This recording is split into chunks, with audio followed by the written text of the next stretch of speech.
Assalamualaikum warahmatullahi wabarakatuh. Perkenalkan, saya Ramadhani Putra, jurusan Kriminologi Universitas Islam Riau, semester 4 kelas A. Baiklah, kali ini saya akan mempresentasikan makalah saya yang berjudul Tindak Pidana Kejahatan Pemerasan. Pemerasan atau centage merupakan istilah dalam hukum pidana untuk pemerasan atau pemfitnahan.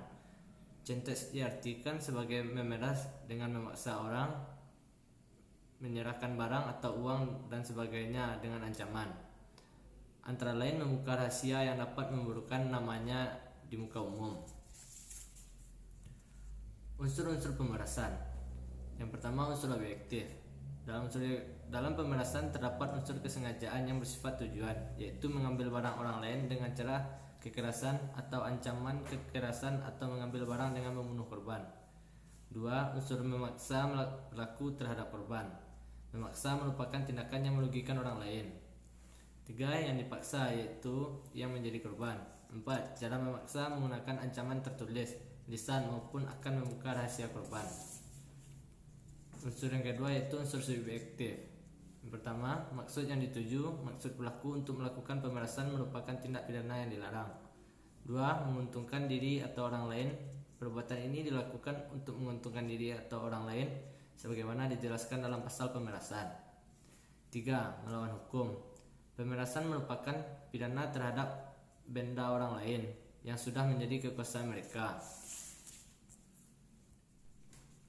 Pemerasan menurut KUHP.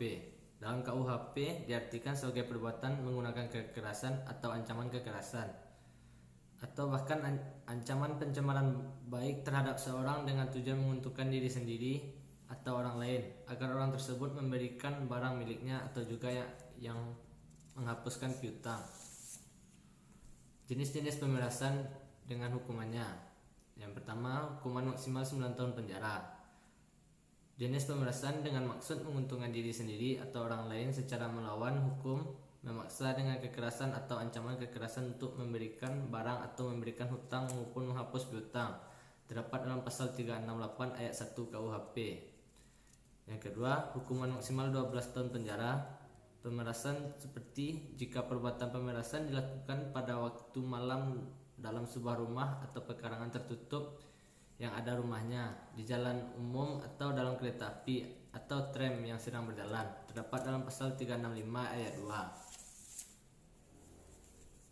Jika perbuatan pemerasan dilakukan oleh 2 orang atau lebih dengan bersekutu. 3. Jika masuknya ke tempat kejahatan dengan merusak atau memanjat atau memakai anak kunci palsu, perintah palsu atau pakaian jabatan palsu. 4. Jika perbuatan mengakibatkan luka-luka berat. Pasal 356 ayat 2 KUHP. Hukuman yang ketiga yaitu hukuman maksimal 15 tahun penjara. Dihukum maksimal 15 tahun jika perbuatan pemerasan mengakibatkan kematian. Hukuman yang keempat, hukuman maksimal 20 tahun penjara, pidana mati atau penjara seumur hidup. Jika perbuatan mengakibatkan luka berat atau mati dan dilakukan 2 orang atau lebih dengan bersekutu pula disertai oleh salah satu hal yang diterangkan dalam nomor 1 dan 3 pasal 365 ayat 3 dan ayat 4 KUHP. Selanjutnya, penanggulangan tindak pidana pemerasan. Upaya kepolisian dalam penanggulangan tindak pidana pemerasan atau pengancaman melalui media elektronik dapat dilakukan melalui upaya represif dan preventif. Yang pertama, upaya represif yaitu dilakukan dengan meningkatkan penindakan oleh pihak kepolisian dengan memberikan sanksi tegas dan berefek jerah kepada pelaku serta memberikan pembinaan kepada pelaku selama menjalani hukuman. B. Upaya preventif yaitu dilakukan melalui peningkatan kinerja kepolisian dan peningkatan koordinasi dengan Kominfo dan penyedia layanan ISP serta melakukan patroli di dunia maya. C. Upaya primitif yaitu dilakukan dengan memberi sosialisasi kepada pengelola warnet dan pendekatan masyarakat melalui website pemerintah. Baiklah, sekian makalah dari saya. Saya akan menyampaikan sedikit kesimpulan dari makalah ini. Berdasarkan pembahasan pada bab-bab sebelumnya, maka dapat disimpulkan beberapa hal sebagai berikut. Dasar pertimbangan hakim dalam penjatuhan pidana tindak pidana pemerasan adalah pasal 368 ayat 1 KUHP yang mengandung pengertian untuk menguntungkan diri sendiri atau orang lain, serta melawan hukum. Memaksa seseorang dengan kekerasan atau ancaman kekerasan untuk memberikan barang, sesuatu yang seluruhnya atau sebagian adalah kepunyaan orang itu atau orang lain. Saran dari makalah ini, yang pertama, dalam dasar penjatuhan pidana, tindak pidana pemerasan hakim harus mempertimbangkan ketentuan pasal 368 ayat 1 KUHP, sehingga dalam pemberian hukuman pidana bagi pelaku tindak pemerasan akan lebih objektif dan bertanggung jawab.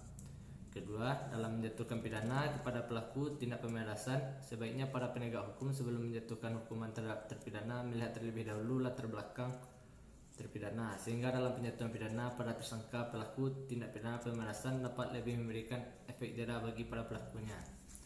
Baiklah, sekian presentasi saya pada hari ini. Jika ada kesalahan saya mohon maaf. Saya akhiri dengan assalamualaikum warahmatullahi wabarakatuh.